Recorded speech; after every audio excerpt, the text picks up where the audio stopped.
And if the matter was left at concealment, maybe, I would have been kind of okay. But the problem came is because she was so bad at concealment and so nervous, she told me that the problem I was having is migraines, and she started to treat me for migraines even though I did not have migraines, and treatment for migraines is contradicted with almost all kinds of heart conditions.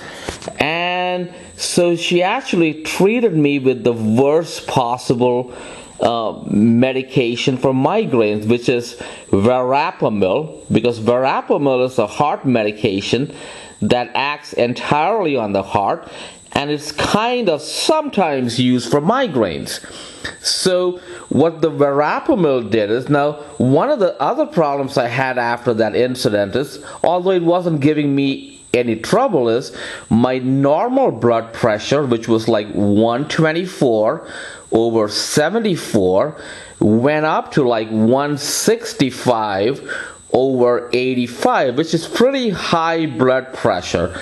But what happens is, when you get a head injury, I guess, now not the head injury that I previously had, because before I didn't have any blood pressure problem, but what happens is, when you get a head injury, I guess the type of head injury you get when someone shoots water through your brain and flushes your blood out and makes you unconscious for 45 minutes, that type of head injury. So I guess when you have that type of head injury, like many other severe head injuries, the intracranial pressure rises.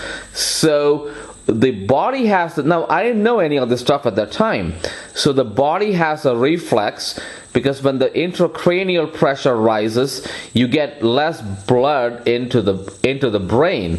So what the body has a reflex, it increases the blood pressure in the body, and that's a good thing. And the rule basically is, you're not supposed to try to lower that blood pressure. And actually, well, verapamil is also it's actually a very strong blood pressure medicine. So when she lied and told me I had migraines, and so when she lied and she told me I had migraines, and she started to treat me for migraines,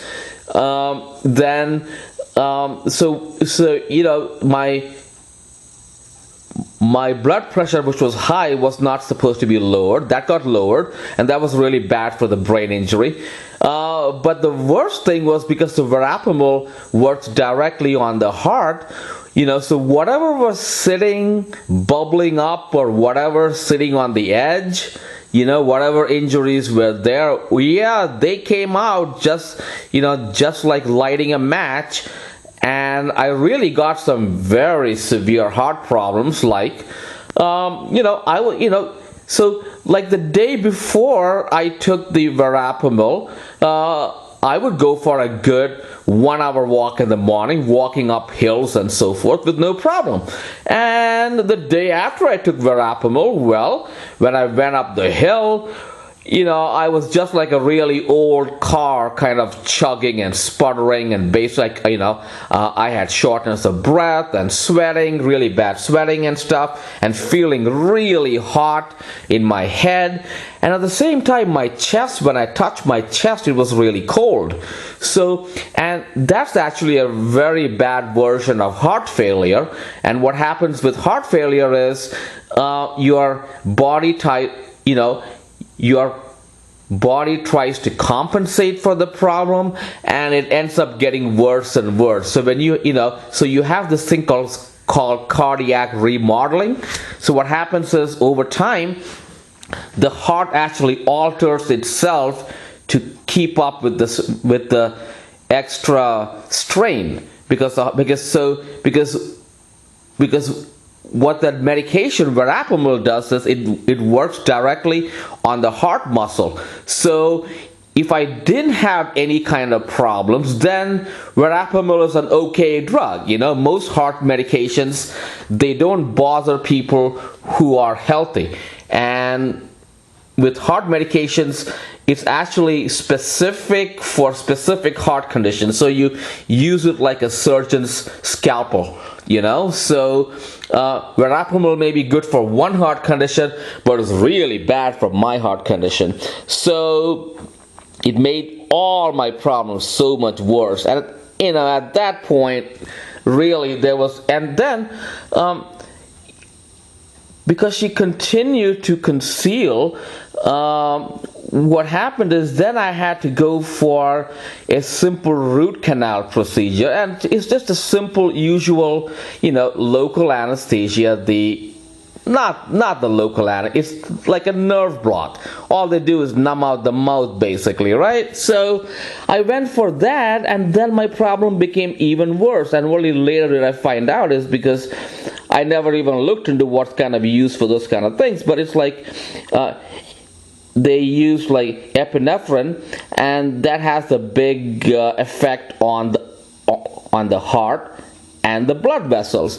So here I'm just getting pummeled away, you know, someone who didn't need any kind of medical care, even though I had a medical condition for so many years. It was stable. You know, I'm just getting injury after injury after injury because someone wanted to sexually assault me, and they caused all those injuries. And then you have this Dr. Kulkarni and this Dr. Cochran who are actually concealing for those people, and then, as nuts as she is, you know, if she's concealing, at least leave it at concealing. Don't make up some other false diagnosis and give me and she's crazy. She gave me why would she give a heart medication to me? She should have just not she should have like given me some vitamins, you know, because neurologists do this all the time.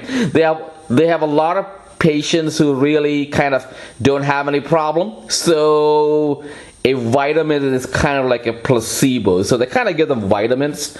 So she should have given me some vitamins, you know, instead of giving me the worst medication possible for my condition. And that's because she's such a bad liar, because it really wasn't her who had the idea, it's her Dr. Cochran. And but ultimately she had to carry out that assignment. And she did a really bad job, and so she ended up giving me this medication that really made my condition really worse. So, and then when we go back to that, just before she gave me the medication, what she did is she went back to the original visit before I ever went for the MRI, and she actually redid, and how she erased the records was, she could not delete or whatnot on the record that existed. So she actually completely deleted the old record. Then she created a new record, and what she did is she gave it a weekend timestamp. What happens is, if you do the work on a weekend, then you can actually backdate it to another date. So she gave it a weekend timestamp, she put a whole new record, and incredibly the record, it did not have, she ordered those tests, and she ordered the MRI test. She completely took out the MRI test. So she took out the MRI test, and she had a very detailed neurological exam. It went for pages and pages, and you know how it shows the neurological exam is extensive, and if you go, most neurologists, they kind of summarize it, the exam. They go, okay, muscles, all 5 for 5, this, all 5 for 5, whatever. But she kind of details each muscle out and this and that, and she's like a neurologist, and she used to be an ophthalmologist, so she's actually a neuro-ophthalmologist. And the portion about the fundoscopic exam, that's the one she also for the most part, deletes out. So she would have had to had a most likely my fundoscopy exam showed that everything was doing just fine, and she deleted that out because she didn't want to give a before picture of having a normal fundoscopic exam. So then after I got the symptoms, I stopped the verapamil within 5 days, and the problem persisted. So that means my heart was permanently injured by that verapamil, and that's kind of the condition I have now, which gets worse and worse. And so I still waited like 40 days, and I wrote a letter to Dr. Kulkarni, and I had no knowledge of the condition exact. I've heard the term heart failure, and I've always known it's like something which like 85-year-old people, the people who are 85 years old, they get that condition. So I never heard, I don't have any kind of information about that condition. And so, but actually what I had done is I had perfectly described that condition, because basically what you get is exercise intolerance. So really, what I was talking about, how when I was walking for exercise up the hill and I didn't have any problems the day before and have all these problems the day after.